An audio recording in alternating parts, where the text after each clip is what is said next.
Hey, what's up you guys, it's Caboose XBL bringing another Batman Arkham Knight video, and today we're going to be talking about all the details for the Season Pass DLC in Batman Arkham Knight. At least all the leaked details for the DLC for Batman Arkham Knight. Now, what I have here in front of me is a Reddit post by user FalconBox, so shoutouts to him for creating this very organized post of all the leaked DLC so far for Batman Arkham Knight. Now please do note that everything he has listed here is not all the DLC in the game. There is some DLC that we don't know about. For instance, he doesn't have the Michael Keaton Batsuit and the Tim Burton Batmobile listed here. So there's plenty of surprises that Rocksteady still has left in store for us, and I am very glad about that. I'm glad that everything didn't get leaked, and there's still some stuff for them to reveal and have us be excited about down the road. With that said, let me read this Reddit post by user FalconBox about all the leaked details for Batman Arkham Knight's DLC. Starting off, of course, we have the Batgirl A Matter of Family DLC,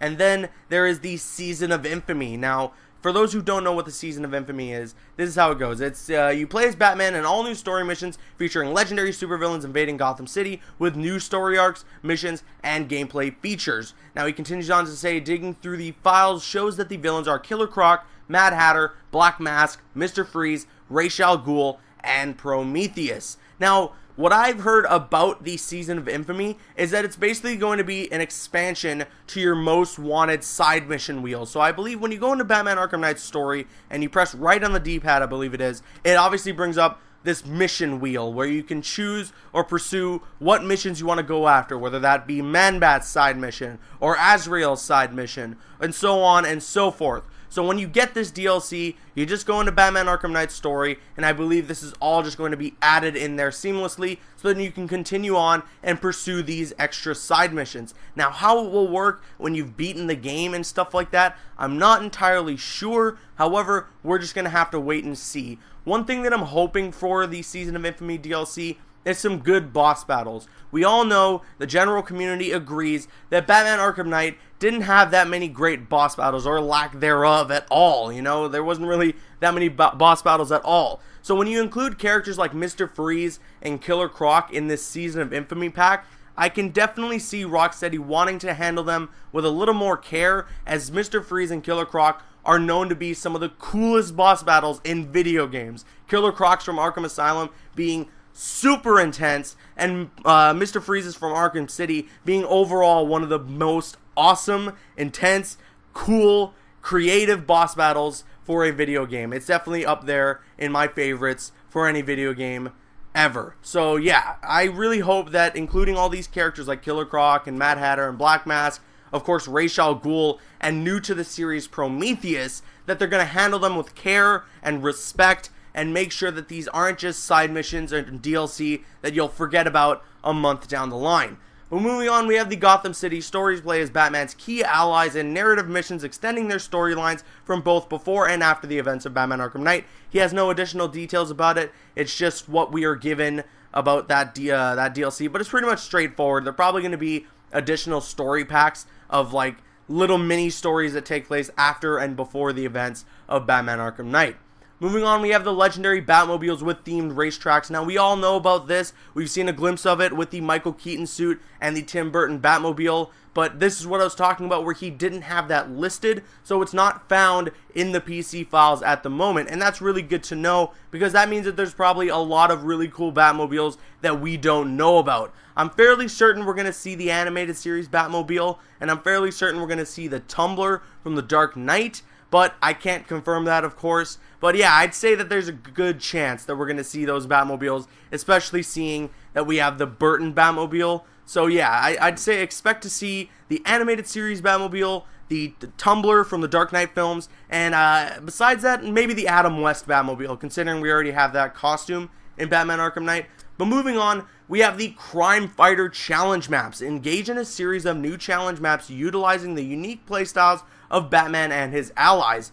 Now he goes, files show playable Batman, Nightwing, Robin, Catwoman, Batgirl, Harley Quinn, Red Hood, Azrael, and Joker. Joker specifically is referenced in $1 Million Mayhem, where you cause as much mayhem as possible within 5 minutes and send the bill to Wayne Enterprises. Now, I might spoil Batman Arkham Knight for those who haven't beaten the story yet, so if you haven't beaten Batman Arkham Knight's story, I suggest you click off this video for a little bit, as I'm going to be spoiling some parts of the ending to Batman Arkham Knight. 3, 2, 1. So what I think $1 Million Mayhem is going to be, and a lot of you might just sigh in disgust about this, is that it's probably going to be the Joker mobile that we saw at the end of Batman Arkham Knight's story when we were playing as the Joker. It's probably just going to be us in the Joker mobile causing mayhem around the city and trying to do as much damage in that 5-minute time frame. From what I've heard, there's a 3-star system, 1 star being I think $250,000 worth of damage, 2 stars being $500,000 worth of damage, and then 3 stars being $1 million worth of damage. It sounds like it's fun enough and creative enough for people to want to get a really high score and do as much damage as they can, just destroying everything in the Batmobile. At least it will make the Batmobile feel like a complete force of nature where you could just do anything with it and there are no limits and no holds barred. But I know some people out there might be a little upset that it's probably just going to be another Batmobile thing in Batman Arkham Knight.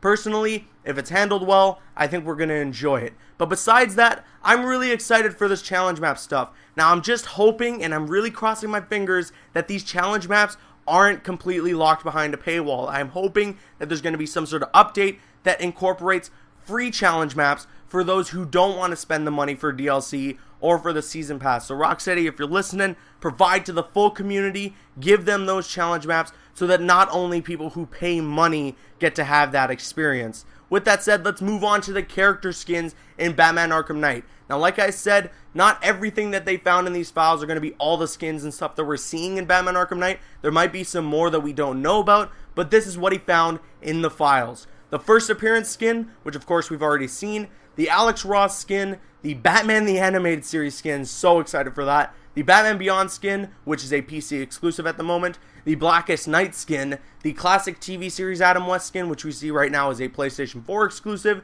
the Earth 2 as worn by Thomas Wayne, that is I believe like a Mountain Dew promotional code thing, the Flashpoint Paradox skin, which is a Season Pass exclusive costume, the Gotham Knight anime skin, which you can get by signing into WB Play, the Justice League 3000 skin, which is also a PlayStation 4 exclusive, the Batman Incorporated skin, which you can get by buying the Batman Arkham Knight hardcover, the comic book. I believe there's codes for the PlayStation 4 and Xbox One in the back of that book.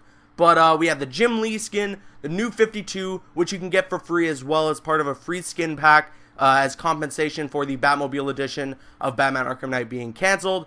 The 1970s blue suit, which we saw revealed just a couple days ago. The Dark Knight Origins suit, which we also saw revealed. The Dark Knight Returns, another PC exclusive at the moment. The Zur-En-Arrh skin. And then he lists here the Bruce Wayne Unmasked skin. But I think he might have got confused in the files seeing that because the Bruce Wayne Unmasked thing is just a character showcase. So I think he might have got a little mixed up there and put it in the Batman skins section because he might have thought that seeing that among all these other costumes meant that it was just another costume, and maybe it is. However, I'm pretty sure it's just a character showcase for us to view.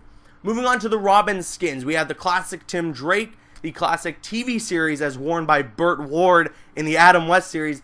That's gonna look freaking hilarious side by side the Adam West Batsuit. Then we have the Damian Wayne skin, which I'm pretty excited to see. The 1 year later Robin skin, which we saw revealed, and then the New 52 Dick Grayson, as I mentioned, a part of the free New 52 skin pack. Now, Nightwing seems to be getting the short end of the stick, but let me read the skins that he has here. He has the classic skin, and then the New 52, as what I mentioned again, as part of the free New 52 skin pack. So, yeah, he kind of is getting the short end of the stick. Now, when it says classic skin, I don't know if that's referencing his Arkham City suit, or if his original classic skin. But if it is referencing his original classic skin, that'll be pretty good. That means he's getting more than just 2 alternate costumes. Now, moving on, the Catwoman skins, we have the 1990s long Halloween suit, which we saw revealed as well, and then the classic TV series as worn by Julie Newmar in the Adam West series, which is a pretty darn cool costume. I don't know why I'm talking like that. But moving on, the last character skins is for Batgirl. She has the Bruce Timm costume, the classic TV series costume, and then the New 52 costume. Now, this New 52 costume is not a part of the skin pack. It's definitely going to be something sold separately for the season pass owners and just as a separate DLC. Now, the last thing he mentions in this post is that all pre-order bonuses will be coming to the season pass, like the Harley Quinn and Red Hood story packs, the prototype Batmobile, any Wayne Tech booster packs, and all that stuff that you see as pre-order bonuses online will all be coming to the season pass and be sold separately as DLC for Batman Arkham Knight. But with that said, let me know what you guys think of all the season pass DLC details for Batman Arkham Knight. I want to hear your thoughts in the comment section below. I'm CaboosXBL. Please follow me on Instagram and Twitter and like me on Facebook. Those links are in the description.